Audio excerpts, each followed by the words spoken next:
ملت اسلامیہ السلام علیکم ورحمۃ اللہ وبرکاتہ۔ الحمد للہ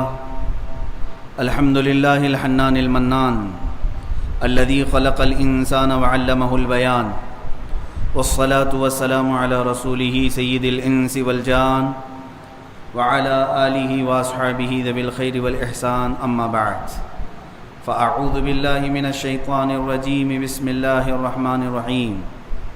لقد جاءکم رسول من انفسکم عزیز علیہ ما عنتم حریص علیکم بالمؤمنین رؤوف الرحیم۔ صدق اللہ مولانا العظیم وبلغنا رسولہ النبی الامین المتین المختار الکریم، ونحن علی ذلک من الشاہدین والشاکرین والحمد للہ رب العالمین۔ بارگاہ رسالت معاذ صلی اللہ تعالیٰ علیہ وسلم میں درود پاک کا ہدیہ پیش کریں۔ اللہم صلی علی سیدنا و مولانا محمد معدن الجود والکرم وآلہ واصحابہ الکرام وابنہ الکریم وبارک وسلم صلاة دائمتا سرمدا ابدا۔ عزیزان گرام وقار، ہماری آج کی یہ محفل پاک تحفظ ناموس رسالت علی صاحبہ الصلاۃ والسلام کے سلسلے میں منعقد ہے۔ ایک بات یاد رکھیں، نبی کونین صلی اللہ تعالیٰ علیہ وسلم کی ذات ستودہ والا صفات ہمارے لیے جو معنی رکھتی ہے وہ ہماری روح اور جان سے بڑھ کر کے ہے۔ ہو نہ یہ پھول تو بلبل کا ترنم بھی نہ ہو، چمن دہر میں کلیوں کا تبسم بھی نہ ہو نہ یہ ساقی تو میں بھی نہ ہو، خم بھی نہ ہو، بزم توحید دنیا میں نہ ہو تو تم بھی نہ ہو، خیمہ افلاک کا استادہ اسی نام سے ہے، نبض ہستی تپش آمادہ اسی نام سے ہے۔ وہ جو نہ تھے تو کچھ نہ تھا، وہ جو نہ ہو تو کچھ نہ ہو، جان ہے وہ جہان کی، جان ہے تو جہان ہے۔ اگر رسول پاک صلی اللہ تعالیٰ علیہ وسلم کی ذات کے متعلق ہلکی سی بھی بات کسی نے کی تو یوں سمجھ لیں کہ پورے جہان کا نظام درہم برہم ہونے والا ہے۔ اس لیے کہ ہم اپنے آقا صلی اللہ تعالیٰ علیہ وسلم کی ذات پاک کو پوری کائنات کے لیے جان کا اور روح کا معنی لیتے ہیں۔ اسی لیے اعلیٰ حضرت امام اہل سنت فاضل بریلوی رضی اللہ تعالیٰ عنہ نے بارگاہ رسالت معاذ صلی اللہ تعالیٰ علیہ وسلم کی تشریح یوں فرمائی، اللہ کی سرتا و قدم شان ہیں یہ، انسان ہی انسان وہ انسان ہیں یہ۔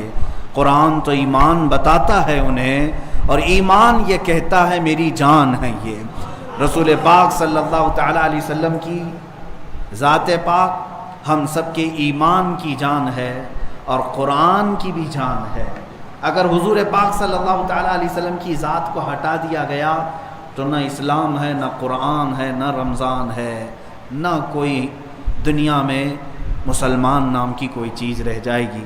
اس لیے کہ میرے عزیزو، اقبال نے یوں کہا، تشریحاً میں عرض کرتا ہوں، بڑے بڑے فقہا محدثین سب کا مذہب یہی ہے جو اقبال کی زبان سے یوں نکلا، بمصطفیٰ برساں خیش کے دی ہماؤس، اگر بہو نہ رسیدی تمام بو لہبیس۔ اپنے آپ کو نبی کونین کی ذات تک پہنچا دے، اسی کا نام دین ہے۔ حضور صلی اللہ تعالیٰ علیہ وسلم کو سمجھ لینا یہی دین ہے۔ اور اگر تم حضور صلی اللہ تعالیٰ علیہ وسلم کے قدموں تک نہیں پہنچ سکے تو زندگی تمہاری ابو لہب کی طرح ہے، ابو لہبی ہے۔ بہرحال میرے عزیزو، مسلمانوں کو یہ سمجھانے کی ضرورت نہیں کہ عشق رسول کیا ہے، محبت مصطفیٰ کیا ہے۔ عزیزو، ہم پیدا ہوئے تھے تو ہمارے کانوں میں ہی اشہد ان محمد رسول اللہ کا، ہم اذان سنتے ہوئے دنیا میں آئے ہیں، بلکہ ہم اپنی زندگی کی شروعات نام مصطفیٰ سے کرتے ہیں۔ ہمارے عقیقے بھی سنت مصطفیٰ کے مطابق ہوئے، ہماری زندگیوں کی شروعات بھی مصطفیٰ کے طریقوں پر ہوئی ہے۔ مسلمان کے لیے جزو لا ینفک ہے، رسول کی ذات کہیں سے بھی ہم ہٹا نہیں سکتے، نہ اذانوں سے ہٹا سکتے ہیں، نہ نمازوں سے ہٹا سکتے ہیں، نہ مسجد کے محراب و ممبر سے ہٹا سکتے ہیں، کہیں سے بھی نہیں۔ اسلام حضور پاک صلی اللہ تعالیٰ علیہ وسلم کی پوری ذات کا نام ہے۔ اسی لیے قرآن نے کہا، تحقیق کہ تمہارے پاس وہ رسول آیا جس کو تمہارا تکلیف میں پڑھنا گوارا نہیں ہوتا۔ اب آؤ میرے عزیزو، آج کے دن کا جو مجھے میسج دینا ہے وہ یہ ہے، اللہ تو قرآن میں یوں فرما رہا ہے، تمہارا تکلیف میں پڑھنا رسول کو گوارا نہیں ہوتا۔ رسول تمہاری تکلیف کو دیکھ نہیں پاتے، وہ برداشت نہیں کر پاتے۔ بارہا رب ذوالجلال کی بارگاہ میں رب حبلی امتی کہتے رہے، اپنی عبادتوں میں، راتوں کیا وقت، اپنے تنہائیوں میں، معراج کے سفر میں، قبر اطہر میں اس گنہگار امت کو یاد کرتے رہے۔ قرآن نے سچ کہا کہ رسول کو تمہارا تکلیف میں پڑنا گوارا نہیں، اسی لیے اعلیٰ حضرت نے یوں عرض کیا تھا، جو نہ بھولا ہم غریبوں کو رضا، جو نہ بھولا ہم غریبوں کو رضا، یاد اس کی اپنی عادت کیجئے۔ جس دن امت کی یاد آئی، میرے آقا صلی اللہ تعالیٰ علیہ وسلم نے رونا شروع کیا۔ اعلیٰ حضرت فرماتے ہیں، اللہ کیا جہنم اب بھی نہ سرد ہوگا، رو رو کے مصطفیٰ نے دریا بہا دیے ہیں۔ میرے آقا صلی اللہ تعالیٰ علیہ وسلم کس غم میں روتے تھے؟ ان کے لیے رونا کس بارے میں تھا؟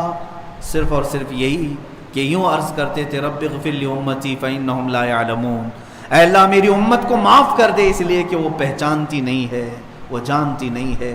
اے میرے عزیز مسلمانوں، کیا آج رسول پاک صلی اللہ تعالیٰ علیہ وسلم سے محبت رکھنے والی یہ قوم حضور کی ذات پر کیچڑ اچھالے جائیں، حضور کو سب و شتم کیا جائے، غلیظ گالیاں بکی جائیں، اور تمہیں دیکھ کر کے کان پر جوں تک نہ رینگتی ہو؟ کیا یہ محبت کا صلہ ہے میرے آقا صلی اللہ علیہ وسلم کے لیے؟ کیا حضور پاک صلی اللہ تعالیٰ علیہ وسلم نے جو تم سے محبت کیا، اس محبت کا صلہ آج ہم اس طرح سے دیں گے؟ قسم رب ذوالجلال کی، پوری زندگی بھر اگر ہم سجدے میں گزار لیں تو میرے آقا کے آنکھوں کے قطرے، ایک آنسوں کے قطرے کا بھی بدلہ ہم نہیں دے سکتے۔ پوری امت میرے آقا صلی اللہ تعالیٰ علیہ وسلم کے درد امت میں روئے ہوئے آنسوں کے قطرے کا بھی حساب نہیں دے سکتی۔ لیکن آج افسوس اس بات کا ہے، 25 کروڑ تعداد جہاں مسلمانوں کی ہے، اس ملک میں میرے آقا صلی اللہ تعالیٰ علیہ وسلم کو روز نشانہ بنایا جا رہا ہے، ذات رسول کو کوسا جا رہا ہے، میرے آقا پر بھدے الزامات لگائے جا رہے ہیں۔ یہ سلسلہ آپ سے نہیں ہے، مسلسل پچھلے 10 سالوں سے ہم دیکھ رہے ہیں، روز بروز کسی نہ کسی کو کھڑا کیا جاتا ہے۔ جانتے ہوئے مسلمانوں یہ کیوں کر رہے ہیں؟ ان کو کیا رسول پاک صلی اللہ علیہ وسلم سے لینا دینا ہے؟ حضور اکرم صلی اللہ تعالیٰ علیہ وسلم کی ذات کو کیوں یہ ٹارگٹ کرتے ہیں؟ یہ جانتے ہیں، یہ چاہیں تو آج کمزور مسلمانوں کو مار سکتے ہیں، یہ چاہتے ہیں، یہ چاہ لیں تو تھوڑے سے مسلمانوں کو یہ پیس دیں، لیکن میرے عزیزوں، یہ پورے دنیا بھر کے مسلمانوں کے مارنے سے زیادہ سمجھتے ہیں کہ ان کے رسول کو گالی دے تو یہ جیتے جی مرتے رہیں۔ یہ ہمیں بار بار موت کی طرف لے جانا چاہتے ہیں۔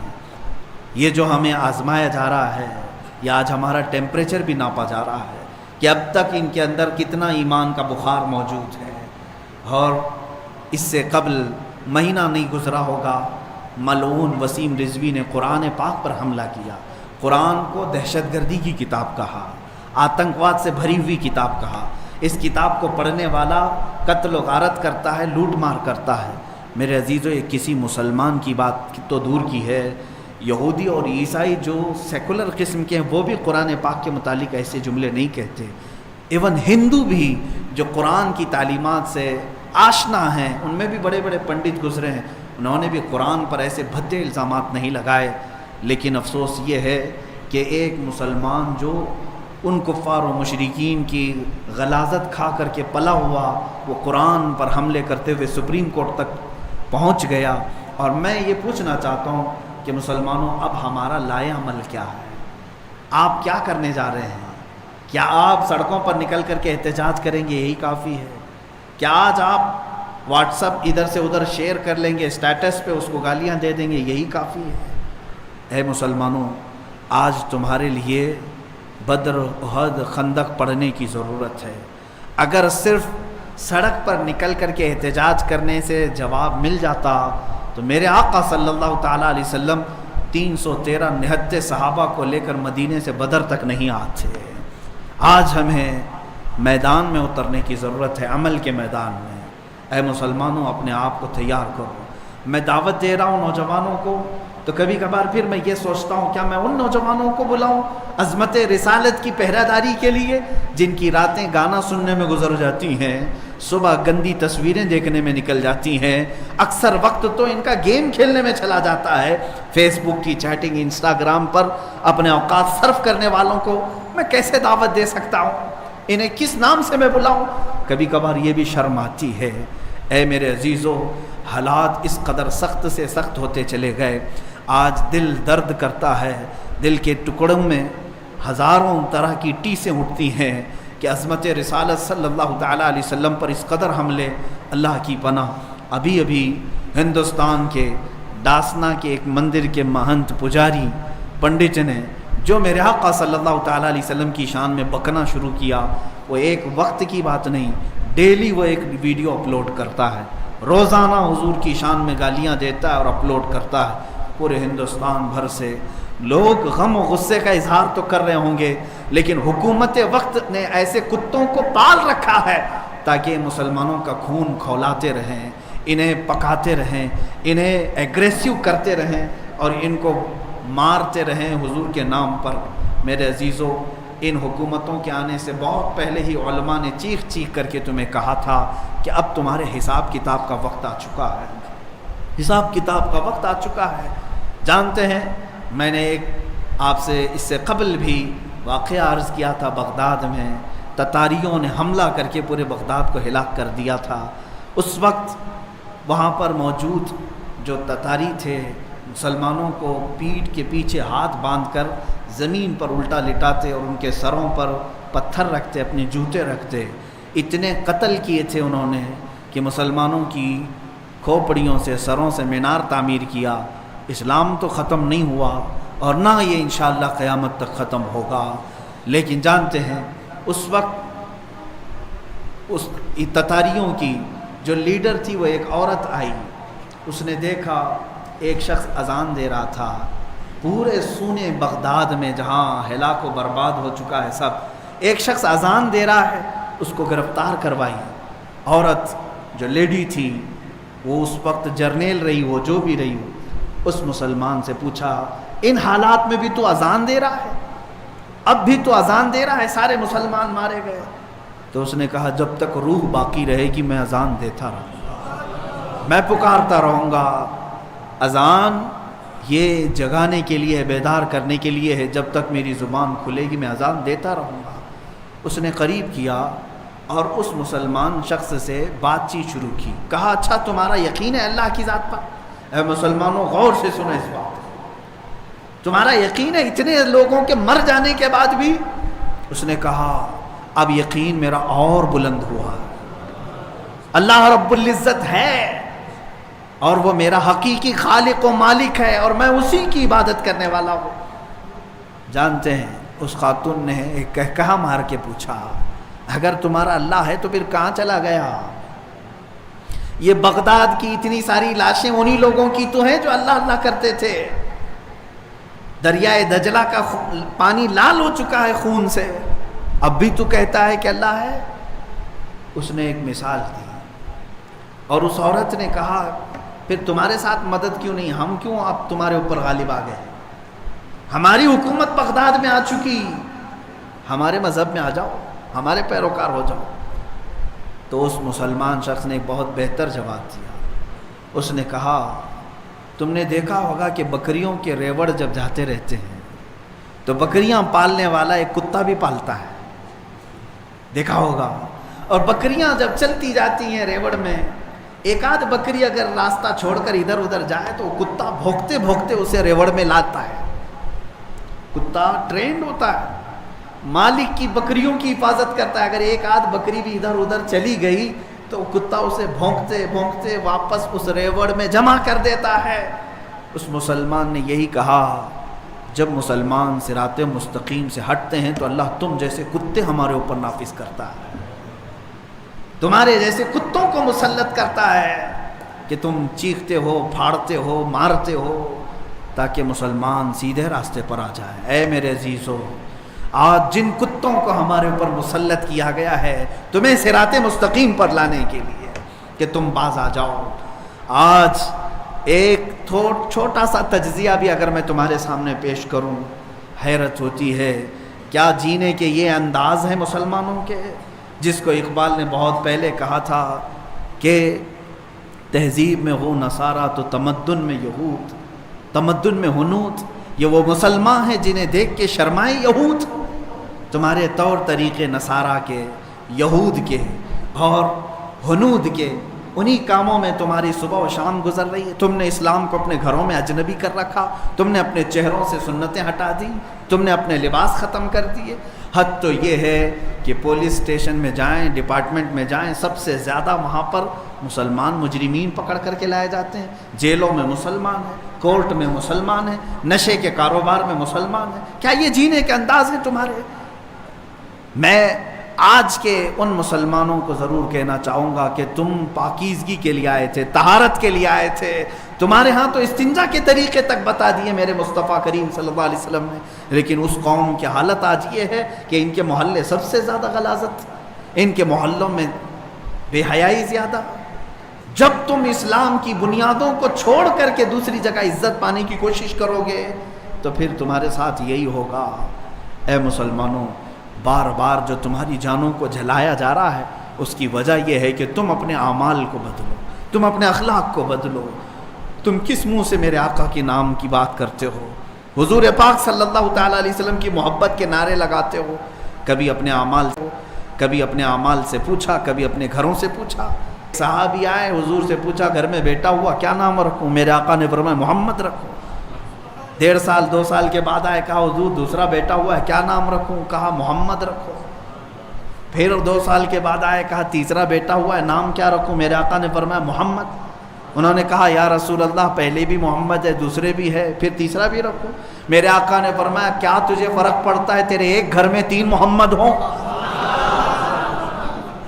اللہ کے نبی صلی اللہ تعالیٰ علیہ وسلم کے وہ صحابہ اپنی نسبتیں میرے آقا سے جوڑنے پر فخر کرتے تھے۔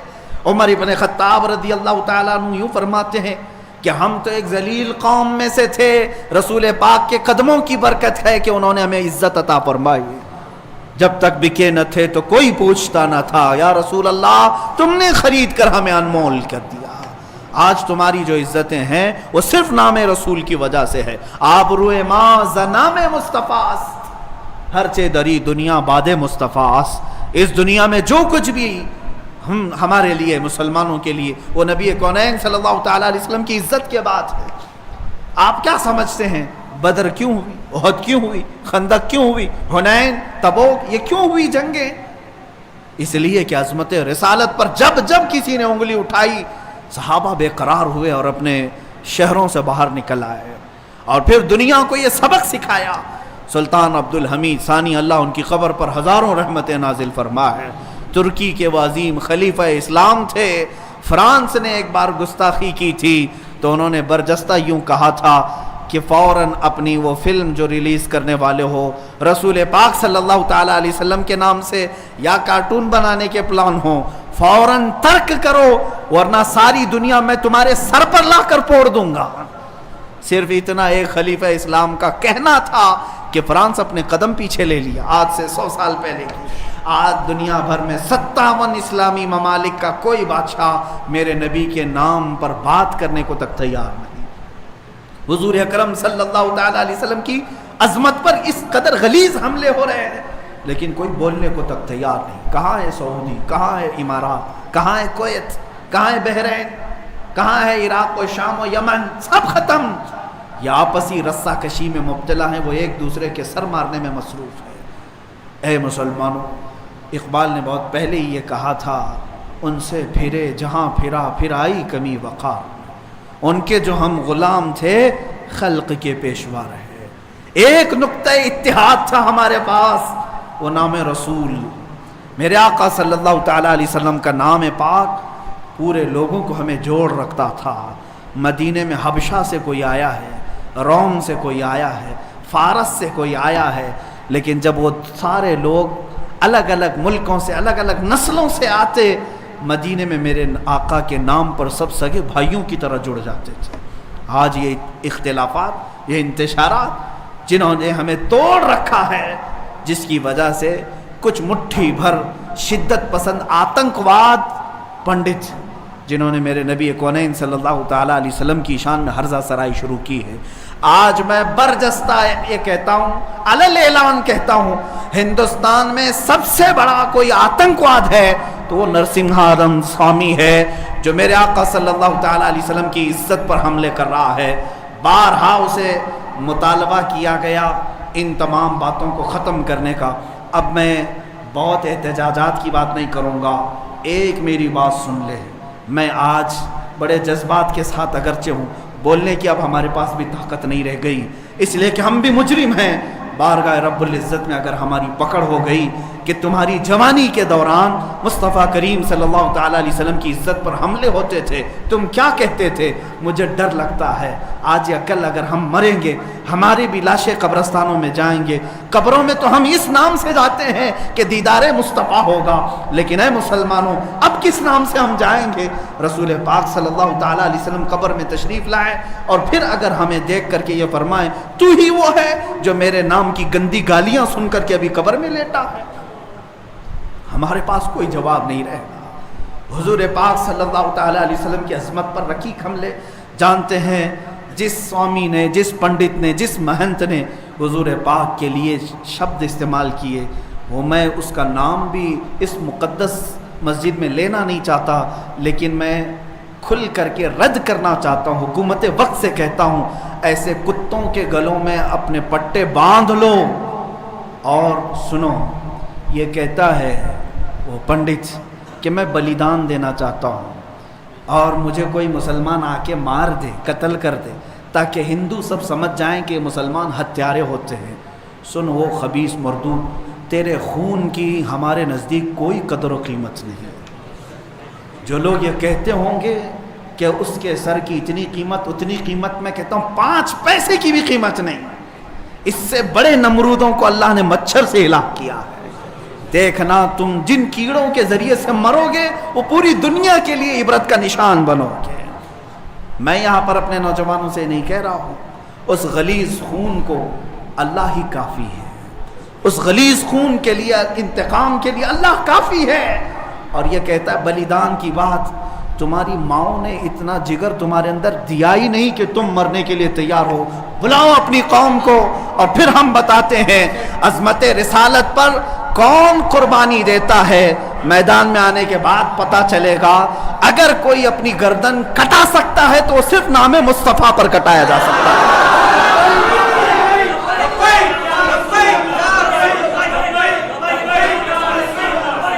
حسن یوسف پہ کٹی مصر میں انگشت زنا، سر کٹاتے ہیں تیرے نام پہ مردان عرب۔ وہ صحابہ کٹاتے تھے اور بتاتے تھے۔ آج اگر وہ پنڈت وہاں بیٹھ کر کے کہتا ہے کہ میں بلیدان دینا چاہتا ہوں، تو اپنی کوٹھے میں بیٹھ کر بلیدان دے لے تیرے اپنے گھر میں، لیکن میں جانتا ہوں کہ 1 لاکھ کیا، ابھی اگر میں ہندوستان کے نوجوانوں کو آواز دے دوں تو پوری دلی کی سرزمین بھر جائے گی انشاءاللہ العزیز۔ سارے نوجوانوں کے سر بھی وہاں پر لہرائیں گے۔ میں انشاءاللہ عنقریب اعلان کرنے والا ہوں کہ اے نوجوانوں، کیا تم میری اس بات پر لبیک کہتے ہو کہ کیا تم میری اس بات پر آواز دے کر لبیک کہتے ہو کہ اگر حکومت وقت نے اس ملعون کو گرفتار نہیں کیا یا عظمت رسالت پر بھونکنے والوں کے گلے میں پٹا نہیں ڈالا تو ہندوستان کے ہر کونے سے مسلمان اپنے سر پر کفن باندھ کر دلی پہنچے؟ آپ تیار ہیں اس بات کے لیے؟ انشاءاللہ العزیز اگر سر کٹے گا، اے مسلمانوں گھبرانا نہیں، سب سے پہلے اس فقیر کا سر جائے گا انشاءاللہ، سب سے پہلے ہماری گردن کٹے گی۔ اور یہ مرنا تو ہے ہی آج یا کل، اپنے بستر پر ایڑیاں رگڑ رگڑ کر مرنے سے تو بہتر ہے میرے مصطفیٰ کی عظمت کا پرچم بلند کر کے دنیا سے جائے، اس لیے کہ فرشتے بھی ہماری لاشوں کے استقبال کے لیے تیار، فرشتے بھی ہماری لاشوں کے استقبال کے لیے تیار ہوں، اس لیے کہ فرشتے بھی یہ کہیں گے یہ عام آدمی کی لاش نہیں آ رہی ہے، میرے نبی پاک پر اپنا خون نچھاور کرنے والا آ رہا ہے۔ اور انشاءاللہ العزیز انشاءاللہ وہ پنڈت اپنے بزدلوں کو جمع کرنے کی کوشش کر رہا ہے۔ اور ابھی میں نے دیکھا ایک ویڈیو نشر کر کے وہ کہتا ہے ہندو بھائیوں سے میں کہتا ہوں کہ تم اپنی قربانی کے لیے تیار ہو جاؤ، کیوں زہر پھیلا رہے ہو، کیوں زہر پھیلا رہے ہو ہندوستان میں؟ ہم نے کبھی لڑنے کا یا جہاد کا اعلان نہیں کیا، اب تک ہمارے کسی عالم نے اعلان نہیں کیا۔ امن کے ساتھ رہنے کی تلقین اسلام نے بھی دی ہے، حضور نے خود فرمایا ہے جنگ کی تمنا مت کرو،